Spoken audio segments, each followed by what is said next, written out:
صفوان بن أمية أي عمر بن وهب نك اللي ورجري أيكم مركا لبدود ومشركين ومكة أي جوغان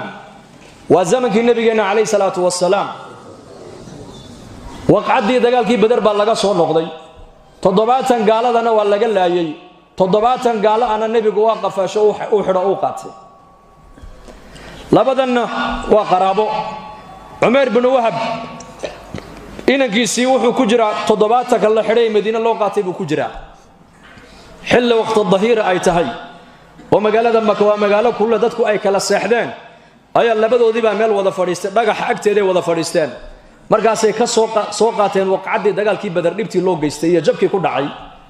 marka Umar bin Wahab baa yiri hadaan maanta anigu aan heli lahaa dhibta Maxamed uu noo geystay iyo guusha Maxamed maanta uu naga helay to aanu adkeysan karna ma ahine سمعتي قريشيد بودلي حدان هلي لها ما انت الدين اللي يقول لها عد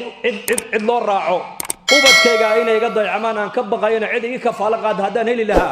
مقالة مدينة انتون تقو حيالة دا كنت تقنا أنو ما انت وان هايستايو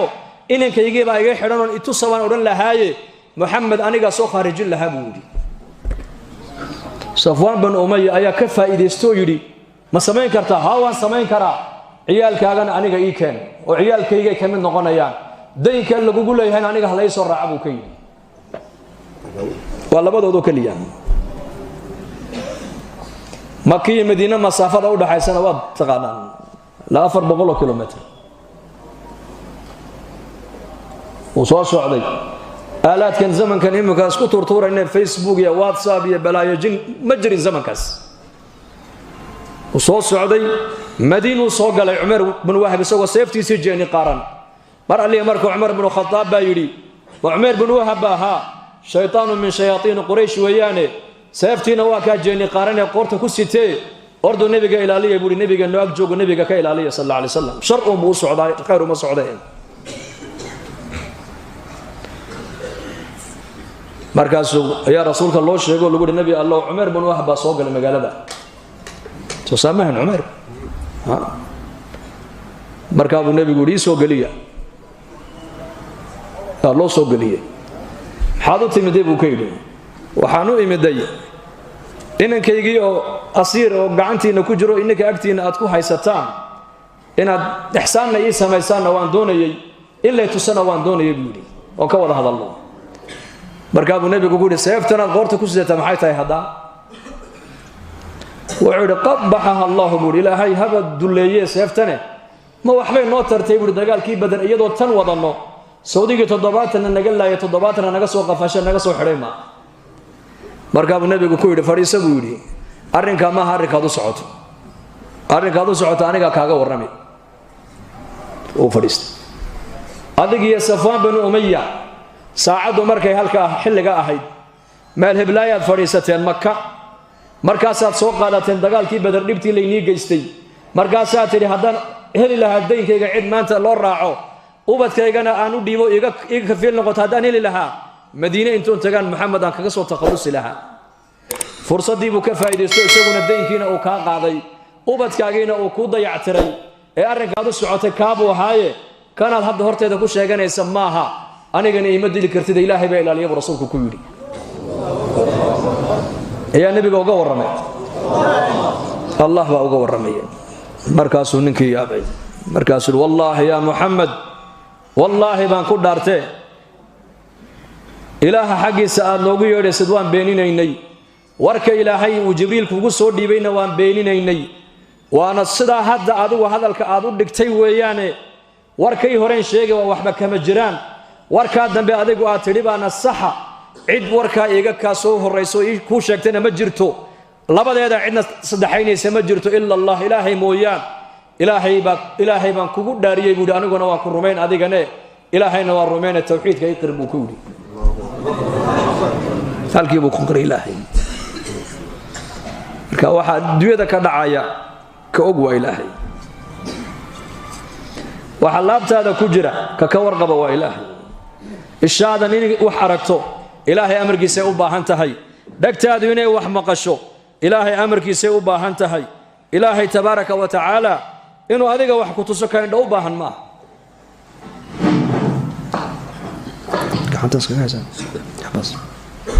إلهي سقاكت اليكوك تبت يد أبي لهب وتب ما أغنى عنه ماله وما كسب سيصلى نارا ذات لهب وامرأته حمالة الحطب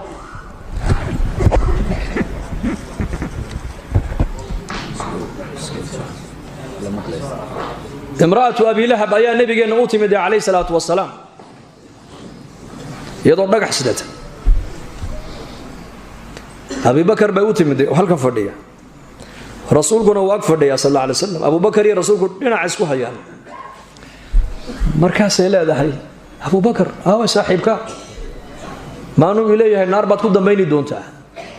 وقبل يجي صدري قبل بقرآن كواي ستاموكت أبو بكر رسولك إيجا هذا ما أنت محمد أنا أركي لها بيتري بقى حيسا نستوى ماذا حن بشكسين لها بيتري مركز إسكان نقطبه أبو بكر نبي يا رسول الله ما هناك أركين ما أنا أرجع يقول أركي لهيد بإلهك قادر يقول إنه هيبل محو حكو أركا إيش وحكو أركا من لنا هاي ما يأمر كي لا يبغى حكو أركا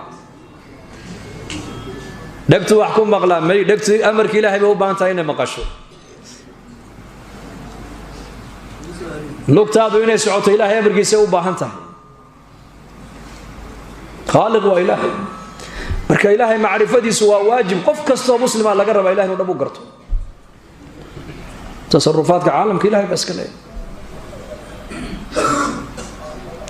marka shayga ugu horeeya bini aadanka lagu waajibi waa ilaahay macrifadiisa diintuna nasiixadeedu halkaas ay ka bilaabanta lillah kun abdan lillah ilaahay adoonkiisii oo dhaba noqo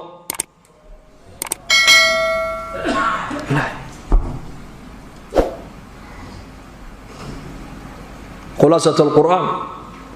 marka culimadu ka warameen khulasatul adyan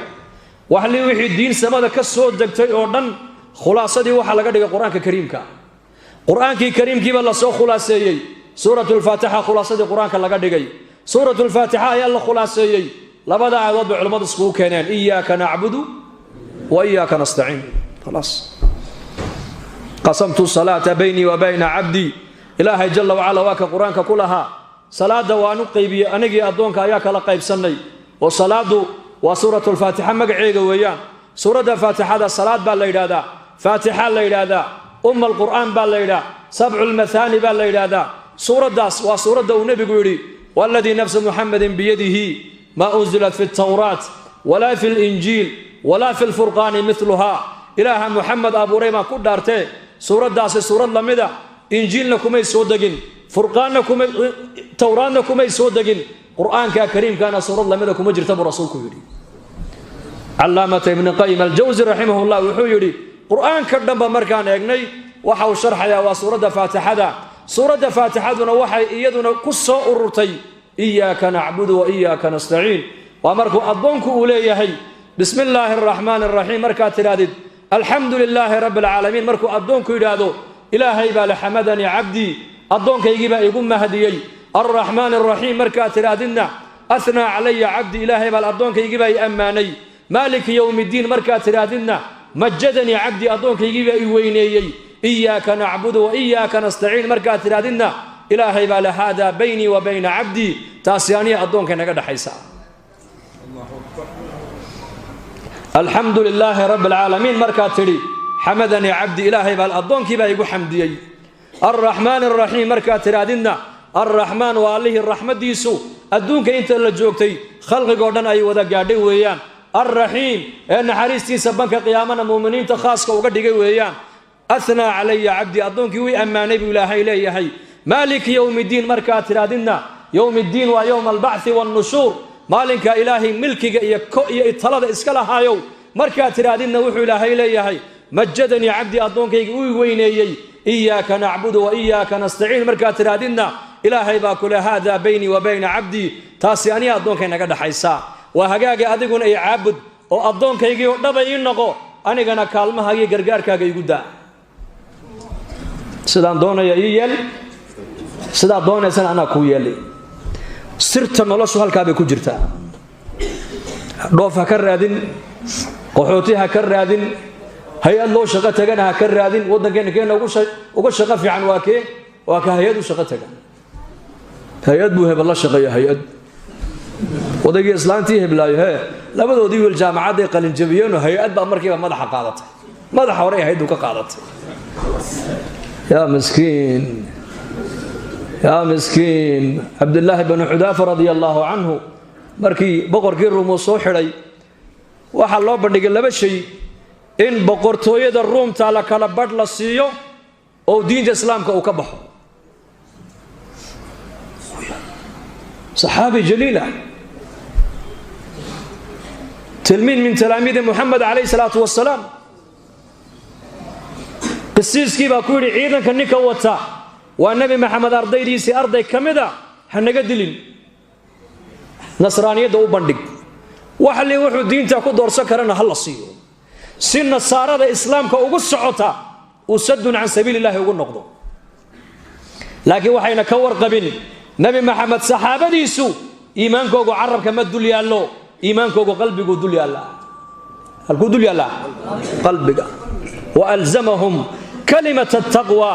wa kaanuu axaqa biha wa ahlaha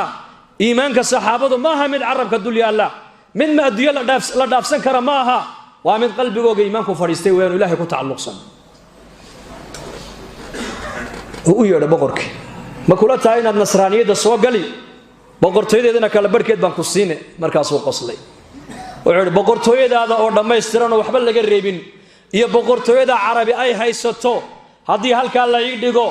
oo laygu yidhaahdo diinta islaamka ka baxo dib ugu noqo wallaahi inaanan yeelayn buu ka yidhi wallaahi maa facaltu buu yidhi darfata cayn diinta islaamka ka baxo iskaga noqo waxaasoo mulkiyeena qaado ma yeelaya buu yidhi boqorkii baa ku yidhi de waan ku dilaynaa de waaba nin xidhanahay buu yidhi haddaad dilaysaan waa nin xidhanahay ixda alxusnayeyn bay sugayaan iyaku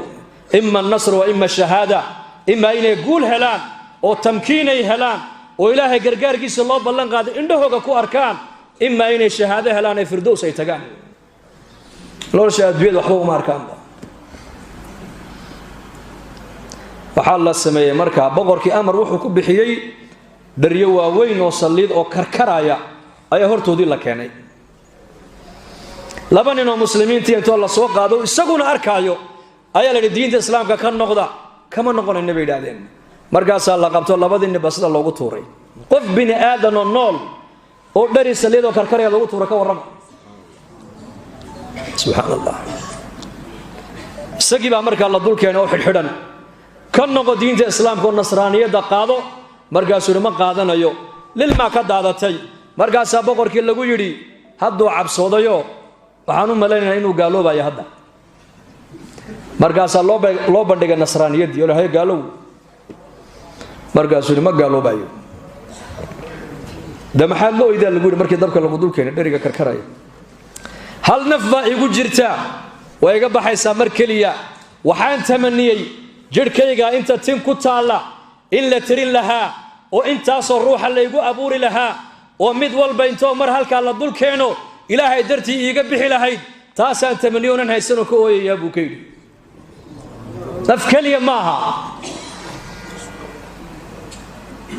kumanyaal nafa in laygu abuuri lahaa oo mid walba halkaa intoo la dul keeno ilaahay dartii iiga bixi lahayd taasaan tamaninayaa mana haysta buu ka yidhi boqorkii baa yidhi kan dilgiis waxay noo tari maaye haska sii dayno waayay sii daaya ma kula tahay buu ka yidhi madaxa inaad iga dhunkan waana ku sii dayne markaasuu yidhi magaal baan madaxa ka dhunkadaa isagii baa isla shuuraystay shardi buu ku xidho wuxuu yidhi haddii muslimiinta ila xidhan aad ii sii daynaysid haa waan kaa dhunkan haddii kale kaa dhunkan maayo buu ku yidhi markaasuu yidhi hagaag iga dhunko markaasuu yidhi magaal baan madaxa ka dhunkadaa anuu asxaabtii nebi maxamed ka mid a raggaa uu sii daynaya soo maahayna waa ka dhunkan ilaa bariba jihaad baan ku soo celinay kala bixi mayna ajiib asxaabta rasuulka ay soo galeen Umar ibn Khattab baa soo dhaweeyay inuu gaal madaxa ka soo dhunkaday ayaa u sheegay baa la yidho raggii la socday baa Umar ku yidhi cabdillaahi binu xudaafa ha dhunkano ha salaaminoo ha soo dhowayn waayo gaal buu madaxa ka soo dhunkaday innakana hebel dibaddu u baxay hebel dibaddu u baxay hebel hay-ad buu la shaqeeyaayo waa iskugu toostay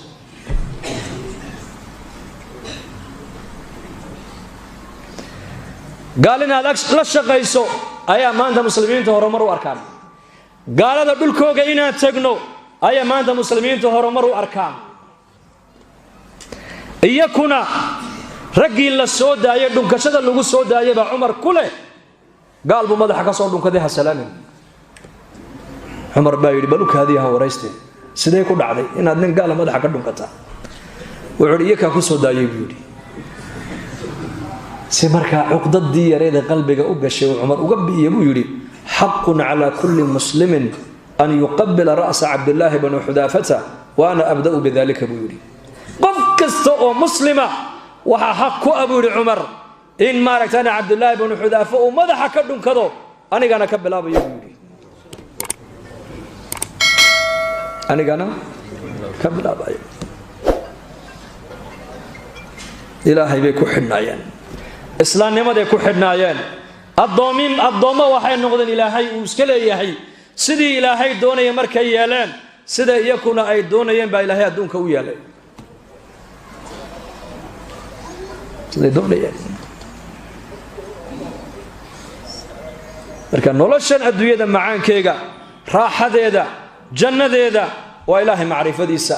aladiina aamanuu watadma'inu quluubuhum bidikri illaah alaa bidikri illaahi tadma'inu alquluub baa ilaahay yidhi aladiina aamanuu kuwa ilaahay rumeeyey ee quluubtoodu taacadda ilaahay iyo dikriga ilaahay ay ku xasilayso ilaahay baa yidhi alaa intabihuu ilaahay baa inoo nasteexaynaya ilaahay baa inoo yeedhaya ilaahay baa inoo khayr miiraya walaa yunabbi'uka mithlu khabiir fas'al bihi khabiira waman asdaqu min allaahi qiila ilaahay baa ku warramaayo ku leh war qalbigiinnaasi wax kale ku xasili maayo aniga macrifadeedu qalbigiinu ku xasilaya qalbigu salaadu ku raaxaystaa qalbigu qur-aanku ku raaxaystaa qalbigu dikriga ilaahay buu ku raaxaystaa qalbigu taacadda ilaahay buu ku raaxaystaa nacam nin a'immada muslimiinta ka mida ayaa odhan jiray khamsun min dawaa'i alqalbi shan ayaa qalbiga bini aadamka dawaysa tilaawata alqur'aani bitadabbur qur-aanka oo lagu akhriyo tadabbur iyo tafakur iyo qiyaam alleyl iyo saacadaha dadku ay jiifaan oo la kaco ilaahay tabaaraka wa tacaala la hor joogsado wa tadarruc cinda asaxar iyo waqta asaxar xilliga suxuurta ay tahay oo ilaahay jalla wacala lala munaajoodo wa khalaa'u lbadni iyo calooshaadoo mar walba badhnaata waa karatu siyaam bay culimmadu leeyihiin inuu qofku soonkiisu bato wa mujaalasatu saalixiin dadka war wanaagsano lala fadhiisto shantaasay culimmadu yidhahdeen qalbigay dawaysaa tilaawata alqur'aani bitadabbur inaga qur-aanku maasha allah waan iska akhriyaynaa tadabburkii baa inaga maqan asxaabta rasuulka radia allaahu canhum laga yaabaa hal aayadoo qur-aana sida habeenka ugu celcelinayaan buu waagu u baryaaye wabadaa lahum min allaahi maa lam yakunuu yaxtasibuun sufyaan athawri raximahullah aayaddaa qur-aanku habeenkii markuu salaatileylkii xidhay markuu gaadhay wabadaa lahum min allaahi maa lam yakunuu yaxtasibuun waxaysan ilaahay ka malaynayn ayay kala kulmeen banka qiyaame hadduu lahaa khayr baan wataa may khayrkiisii maaha arrintu way ka weyn tahay salaad baan wataa salaadda waa lagu badbaadayaa laa shaka laakiin muuminku halkaa markuu banka qiyaame ilaahay hor joogsado salaad iyo soonkiisii eegi maaye ilaahay raxmaddiisa buu maanta eegaya qofka muuminku ilaahu raxmaddaadi unbuu leeyahay aayaddan qur-aanku waagu ugu baryey abi bakr sidiiq radia allaahu canhu markuu nebigeennu xanuunsado xanuunkii la dhacay ayaa nebiga lagu yidhi salaaddii baa taagan nebi allow markaasuu nebigu yidhi abubakar u sheega ummadda salaadda ha ka bixiye caaisha radia allaahu canha oo ag taagnayd nebiga ayaa ku tidhi inna abaa bakrin rajulun raqiiqun abubakar waa nin qalbi jilicsan weeyaan idaa qara'a alqur'aana halabahu lbukaa hadduu qur-aanka akhriyana oohintiisa ayaa qur-aanka ka qaalib noqota وهذا عمر الفاروق رضي الله عنه صلاة الليل كي هبينك مرقو مسجد النبي صو غلي wuxuu arkay inan yar oo suurada tuur ku tukanaya qiyaam leeylkii quraankiisii buu dhageystay markuu gaadhay yarkii yaraa inna cadaaba rabbika lawaaqic cadaabka rabbigaa waa kii dhici doona weeyaan aayadda cumar markii uu gaadhayna dhulkuu ku dhacay cumar binu khadaab intoo la qaaday ayaa gurigiisii la geeyey bil ku dhan buu xanuunsanaa xanuunkiisa meeshuu kaga yimidina lama ogeyn miqdaad radia allaahu canhu saxaabigii la odhan jiray miqdaad ibn alaswad habeenkii markuu xaaskiisa ag seexdo bay tidhi sidaasuu u galgalan jiray sidaasuu habeenkii u galgalan jiray sidaas markaasay ku tiri war maxaad la galgalan maad bugtaa maad seexatidaa markaasuu odhan jiray cabsida xasuusta aan xasuusanaya naarta jahannama ayaa hurdadii raaxada iga qaaday buu odhan jiray yakhaafuun qur-aankay akhrinayeen iyaku laakiin tadabbur bay ku akhrinayeen tafakur bay ku akhrinayeen laga yaaba hal aayadoo qur-aan ah habeenkaa dhan inuu ku soo jeeday nebigeennu calayhi salaatu wasalaam waa kii abi bilaal baa u yimid ee salaaddii markay gaadhay yaa rasuulallah salaaddii baa lagaa sugayaa waa nebigoo lilmada ka daadatay maalintaas garhkiisii intay dhaaftay laabtiisii qoysay halkii wejiga uu dhulka ku hayayna way qoysay markaasuu nebigu ku yidhi yaa bilaal xalaytoola aayadahan qur-aanka igu soo degay weylun liman qara'ahaa walam yatafakkar ina fii khalqi asamaawaati waalardi la aayaatin liuli lalbaab aladiina yatafakkaruuna fii khalqi asamaawaat ilaa aakhiri suurati aali cimraan aayadahaasaa xalay igu soo degay buu nebigu yidhi ninka aayadaha akhriya eenan tadabburin een tafakurinna kaasi uu khasaaray buu rasuulku yidhi tadabbur saddex camal markaad hayso haddaad qalbigaaga khushuucaad ka weyday bay culimmadu idhaahdeen qalbigaagaasi uu dhinsan yahay orada soo daweeye qur-aanka markaad akhriyayso iyo salaada markaad ku jirto iyo markaad ducaysanaysid qur-aanka markaad akhriyaysid iyo salaada markaad ku jirtid iyo markaad ducaysanaysid saddexdaa marxalo markaad ku jirtid haddii ilmadu ay kaa daadan weydo qalbigaaguna uu khushuuci waayo waxay culimmadu leeyihin qalbigaas uu bukaaye qalbi xanuunsan ilahay aan la hortagin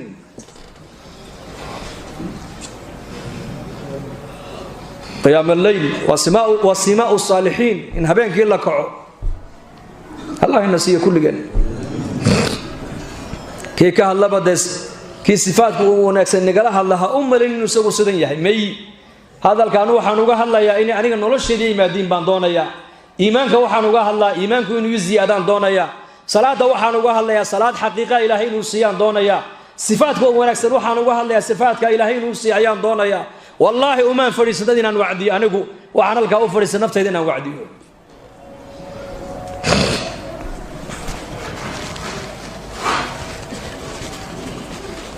qiyaam alleyl xasan albasri raximahullah nin asmara buu ahaa oo laakiin wejigiisa nuur ka baxayo markaasaa lagu yidhi yaa sheekh yaa abaa saciid baa lagu yidhi yaa abaa saciid waa sidee baa lagu yidhi dadka waad ka nuur weyntahee wuxuu yidhi saacadaha ay hurdaan ayaan ilaahay la munaajoodaa buuhi anigu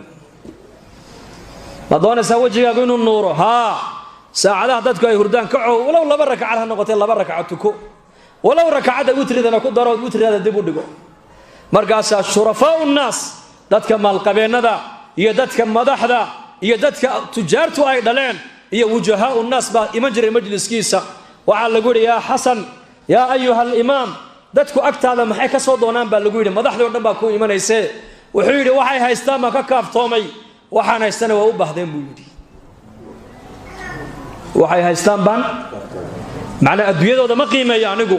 lacagtooda ma qiimeeyo qabyaaladooda ma qiimeeyo siyaasadooda ma qiimeeyo anu ilaahay baan qaabilay cilmiga ayaan u jeestay aakhiradan u jeestay diintaan u jeestay jannadaan u diyaargaroobayaa naar baan ka cabsanayaa ilaahay xaggiisaan u dhaqaaqay markaa waxay haysteen markaan faraha uga qaaday waxaan haystana iyakaa u baahday buu yidhi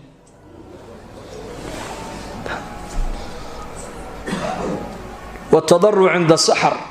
مؤمنك waxaa laga rabaa habeenkii saacadaha waqti saxarka inaad ilaahay la munaajaat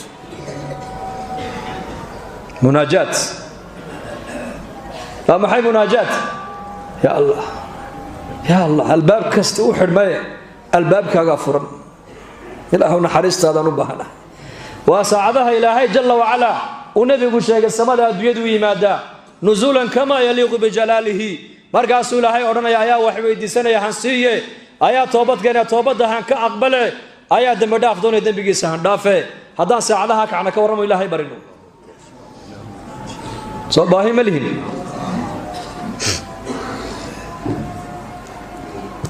ساعدهاس مناجات هبين أيو النبي صلى الله عليه وسلم مركو قيام كي وبلابي أيو النبي قال لبا آيادود أو كليا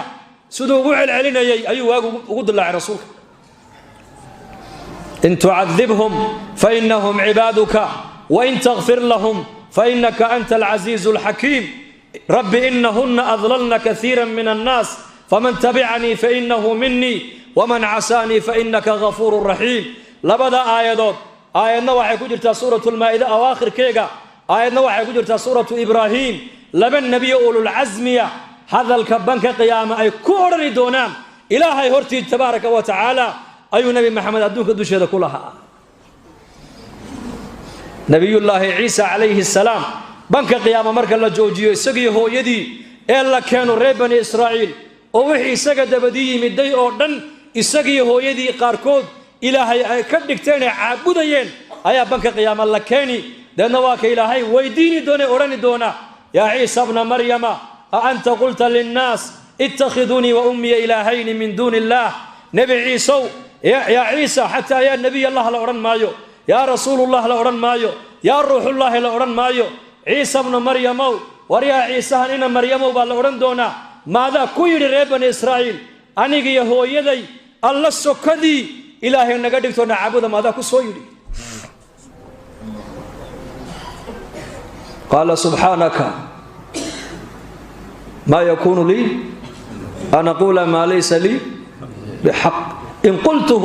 فقد علمته تعلم ما في نفسي ولا أعلم ما في نفسك إنك أنت علام الغيوب ما قلت لهم إلا ما أمرتني به أن اعبدوا الله ربي وربكم وكنت عليهم شهيدا ما دمت فيهم فلما توفيتني كنت أنت الرقيب وأنت على كل شيء شهيد إن تعذبهم فإنهم عبادك وإن تغفر لهم فإنك أنت العزيز الحكيم